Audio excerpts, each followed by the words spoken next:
Perencanaan dan Pengadaan Sumber Daya Manusia dibuat oleh Nazila Hirunisa, Rina Hairunisa, Muhammad Loai Udil Absor, Fia Rahmasarimana, Hairul Anam Maulana, Ifadatul Wafiati, Nazia Putri Maisarah. Pengertian perencanaan sumber daya manusia. Pengertian perencanaan SDM atau sumber daya manusia menurut para ahli adalah sebagai berikut. Menurut Andrew E. Sikula, perencanaan sumber daya manusia adalah proses menentukan kebutuhan tenaga kerja dan mempertemukan kebutuhan tersebut agar pelaksanaannya berinteraksi dengan rencana organisasi. Menurut Mondi Danoi, perencanaan SDM adalah proses yang sistematis mengkaji keadaan sumber daya manusia untuk memastikan bahwa jumlah dan kualitas dengan tampilan yang tepat akan tersedia pada saat mereka dibutuhkan. Lalu yang ketiga, menurut Robert L. Mathis and John H.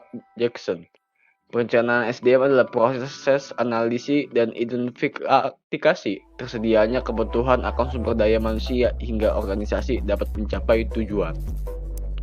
Kepentingan perencanaan sumber daya manusia. Yang pertama, kepentingan individu, yaitu membantu meningkatkan potensi dan kepuasan pegawai.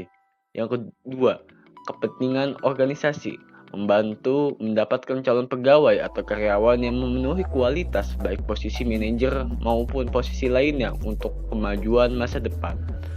Lalu yang ketiga, kepentingan nasional. Pegawai berpotensi dapat digunakan oleh pemerintah untuk meningkatkan produktivitas nasional. Tujuan perencanaan sumber daya manusia. Tujuan perencanaan SDM sumber daya manusia antara lain adalah sebagai berikut. Yang pertama, menjamin ketersediaan tenaga kerja masa kini maupun masa depan sehingga segala pekerjaan akan tertangani dengan baik. Kedua, menentukan kualitas dan kuantitas pekerja atau karyawan yang akan menduduki jabatan dalam perusahaan. Yang ketiga, menghindari terjadinya tumpang tindih atau tidak terkendalinya pelaksanaan tugas. Keempat, menjadi pedoman dalam menetapkan program perekrutan, seleksi, pengembaraan, kompensasi, pengintegrasian, pemeliharaan, kedisiplinan, dan pemberhentian karyawan dan juga dalam penilaian karyawan. 5. Mempermudah koordinasi, integrasi, dan sinkronisasi sehingga meningkatkan produktivitas kerja. Tujuan perencanaan sumber daya manusia. Dalam perencanaan SDM diperlukan tahapan yang sistematis agar dapat mencapai apa yang diharapkan. Tahapan-tahapan yang perlu dilakukan antara lain. Yang pertama, menganalisis tujuan organisasi.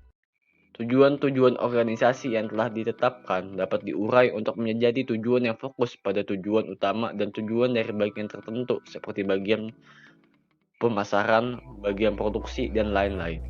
2. Melakukan inventarisasi SDM saat ini. Tahap selanjutnya adalah mengetahui informasi-informasi tentang SDM yang tersedia saat ini. Melakukan inventarisasi pada SDM yang berasal dari sumber internal dan juga eksternal, misalnya kandidat yang dapat direkrut dan juga kandidat dari penyedia tenaga kerja.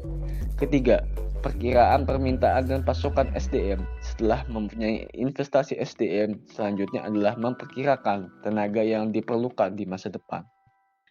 Keempat, memperkirakan kesenjangan SDM, yaitu kelebihan dan kekurangan sangat mungkin terjadi terhadap SDM. Apabila terjadi kekurangan, maka yang harus dilakukan adalah melakukan perekrutan dan peningkatan produktivitas. Jika terjadi kelebihan, maka harus dilakukan PHK terhadap karyawan.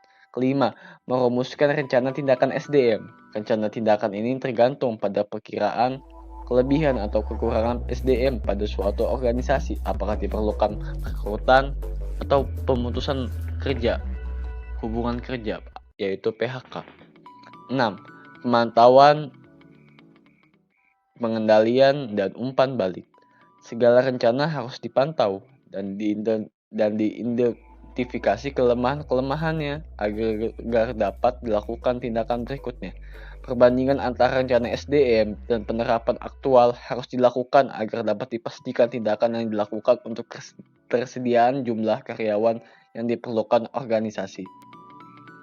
Sistem perencanaan sumber daya manusia. Sistem perencanaan SDM meliputi perakiraan, yaitu estimasi permintaan atau kebutuhan, dan penawaran atau penyediaan SDM. Estimasi SDM dapat dibagi menjadi dua, yaitu estimasi suplai internal untuk menghitung karyawan yang ada dan mengevaluasi kemampuan karyawan. Promosi ini menugaskan karyawan tertentu untuk mengisi kekosongan pekerjaan di waktu yang akan datang. Yang kedua, estimasi suplai eksternal.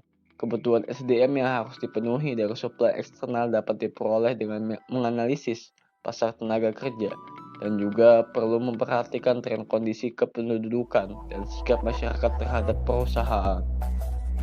Manfaat perencanaan sumber daya manusia. Pemimpinnya secara teratur melakukan perencanaan SDM pada organisasinya akan memperoleh manfaat dalam berbagai hal, antara lain A.